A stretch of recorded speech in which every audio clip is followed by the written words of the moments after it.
What happens if the Clarity Act is passed as it is? Will Ripple be compelled to sell more than 20 billion XRP? I had hoped to bring this up in detail today, explain in great detail the future of Ripple in the event that this measure passes in its current form. Let me fill you in on the background, share my thoughts, and lay out the specifics of how much XRP Ripple holds and where it stands. We should jump right in. Is Ripple going to sell or burn the 17 billion XRP that are in escrow because the Clarity Act mandates a 20% holding limit? This was put out by Crypto Basic. According to reports, senators in the United States are still debating the Clarity Act, but a provision in the measure would compel Ripple to reduce its substantial XRP escrow holdings. With the bill making its way through committee, members of the XRP community have been guessing about Ripple's strategy in the event that regulators mandate a 20% holding minimum for the firm to be classified as a commodity. An important possibility set up lately by community member MacAttack deserves special mention. To set the stage, the Clarity Act, an acronym for the Digital Assets Market Clarity Act of 2025, describes the hallmarks of a fully developed blockchain network. On ownership, one of these prerequisites is based. To be more precise, a distributed ledger system must exhibit wide distribution to guarantee that no one group or linked entities control 20% or more of the token supply or have equivalent governance authority. Legislators crafted this rule to establish decentralization, diminish centralized control, and define the transitional period for digital assets from SEC regulation to CFTC supervision. The system breaks down if one group controls 20% or more of the shares. Additional disclosure and anti-manipulation duties, as well as the maturity test, are imposed by securities regulations. Additional constraints would be imposed on that holder because they would also be qualified as a blockchain control person. Mac reminded out that Ripple has about $34.4 billion worth of XRP in escrow at the moment, exceeding the 20% mark by a significant margin. Ripple holds 34.4 billion XRP, which is equivalent to 34% of the total 99.9 billion XRP in circulation. A number of billion XRP are held by Ripple for the purpose of on-demand liquidity. While prices were much lower, Ripple repurchased some of the XRP from the open market. MacAttack claims that this prompts an immediate inquiry. Is it necessary for Ripple to sell, transfer, or remove more than 14 billion XRP in order to comply with this measure if it becomes law? The pundit, pardon me, mentioned that there has been rapid growth and speculation regarding the route. Notably, there are many who think Ripple might sell its extra XRP to big organizations like ETF providers, long-term exposure, or liquidity-seeking financial firms, or even hedge funds. On the other hand, others believe that Ripple may eventually admit that third parties hold some portions of the escrow, implying that Ripple merely oversees the accounts and does not actually own them. This plan called for the corporation to sell escrow rights for future token releases rather than just putting tokens into circulation. The chief technology officer of Ripple, David Schwartz, has acknowledged this as a potential outcome of community queries, and I happen to have it on hand, don't I? Until its release date, XRP cannot circulate even if Ripple were to sell the right to receive the tokens or the accounts into which the escrows are completed. Another hypothesis proposes that Ripple might potentially disrupt Titan's circulation supply, while the likelihood of this happening is still low. Unexpectedly, Schwartz has voiced his disapproval of the plan, arguing that the money would be better spent elsewhere. At the same time, MacAttack brought out the fact that a more progressive approach would entail slow, continuous sales over a long period of time, much like Ripple's current monthly escrow scheme, wherein the company releases 1 billion XRP and then returns the majority of it. Some outlandish assertions were also seen by the community. For example, there are claims that large institutions, governments, or international agencies like the IMF have already been allocated the approximately 1,700 NDA contracts generated since 2017 by Ripple. This does not constitute 1,700 non-disclosure agreements. Here are 1,700 contracts that contain non-disclosure agreements. Despite the availability of all relevant court records, I fail to see why some people continue to misunderstand. We notice that several of these agreements indicate Ripple's payment to workers in XRP and Ripple's ownership of other assets. I just want to clarify for everyone watching that it's not all NDAs. This view maintains that Ripple will not take on the role of administrator until the Clarity Act is enacted into law. Those deals could come to light and immediately disperse XRP ownership among the major market players. According to MacAttack, there is another theory circulating that suggests XRP might be used by major international financial institutions or governments as digital ESDRs, further solidifying the asset's position in the global financial system.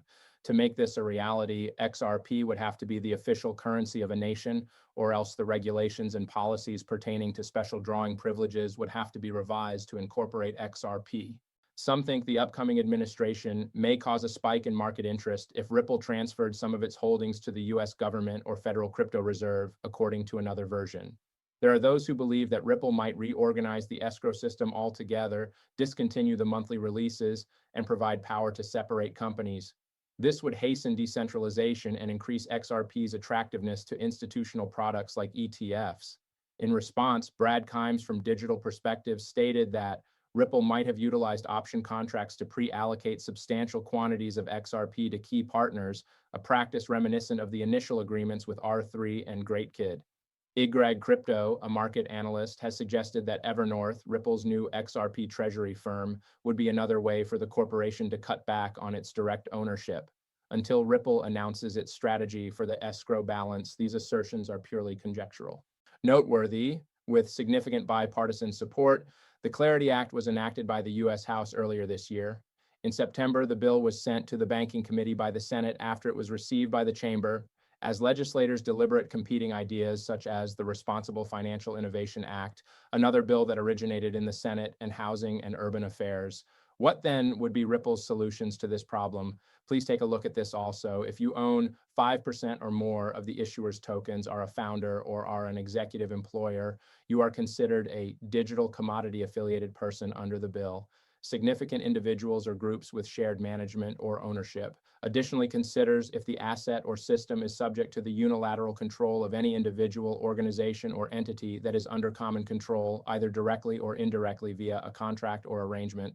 In such setup, XRP would still be considered part of Ripple's 20%, since any new business that is owed, sponsored, and directed by Ripple or its founders or executives would likely be considered an affiliated person under common control. A small number of XRP are held by individuals who are still associated with Ripple, such as Chris Larson, Brad Garlinghouse, and Arthur Brito. This 20% would now include them. You can see how this could be problematic. It may not be good. Your perspective determines whether it's good or bad. I believe it's good for the markets because Ripple has so much control over XRP.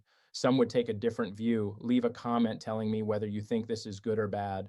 Here, Ripple could take any number of approaches, including tools that could theoretically work, selling XRP into the market, forming irrevocable trusts or foundations with independent governance so that neither Ripple nor its insiders can control the trustees or reclaim their direct XRP, or simply reducing Ripple's beneficial ownership or control.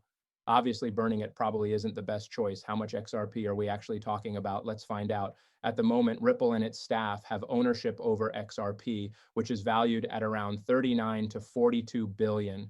We calculated that to be around 34.4 billion XRP in escrow. The total value of Ripple's non-escrow assets, liquid treasury, and ODL activity is in the mid-teens of billions, according to chain tracking, and previous quarterly reports from Ripple indicate that this figure is closer to 4 or 5 billion. That is the amount of XRP that Ripple has available for on-demand liquidity. All things considered, we're somewhere around 39 to 42 billion. My intention was to verify that you possess those figures in your possession. The statement by David Schwartz that Ripple can sell some of this XRP has now been clarified. Before the escrow or the release of the wallets, that is, I would like to review the statistics on the amount of XRP that has been issued and the amount that is currently locked up in escrow. Therefore, I compiled all the data from 24 and 25 and presented it to you. Here we have 1 billion XRP, or 1,000 million to the power of 1, beginning on January 24th. You can see that out of the 1 billion XRP that was liberated here, 800 million, or almost 80%, was relocked, with 200 million going to the, well, you can see where the XRP ended up. When looking over the complete year of 2024, it is evident that 530 million XRP were relocked and 470 million XRP were transferred out in just the months of November and December. In December, you had 700,000 to 800 million XRP that had been relocked. The company distributed 300 million XRP to its affiliates. Where are we now as we consider the year 2025? In January alone, we have 700 million relocked. This declines every month with the exception of June, when 670 million XRP were relocked. And here we are, of course, with 700 million XRP already locked up in December. Since this proves that Ripple isn't currently handing out additional XRP to ETF providers, it does make me optimistic. I will monitor next year's January, February, or March to observe if these figures alter. Based on the current trend, I anticipate that Ripple will allocate 700 million XRP in 2026, with 600 million going to their own use and 400 million going to partners, individuals, or institutions that have pre-purchased XRP. Some of this data is presently available. For example, Ripple's XRP holdings may be directly related to the value of their upcoming initial public offering. Ripple currently has no intentions to go public, according to Brad Garlinghouse. Maybe concern is the incorrect term to describe it, but it's not a big deal. An initial public offering IPO is typically a means by which a company seeks capital. Ripple is currently self-sufficient. They are well equipped.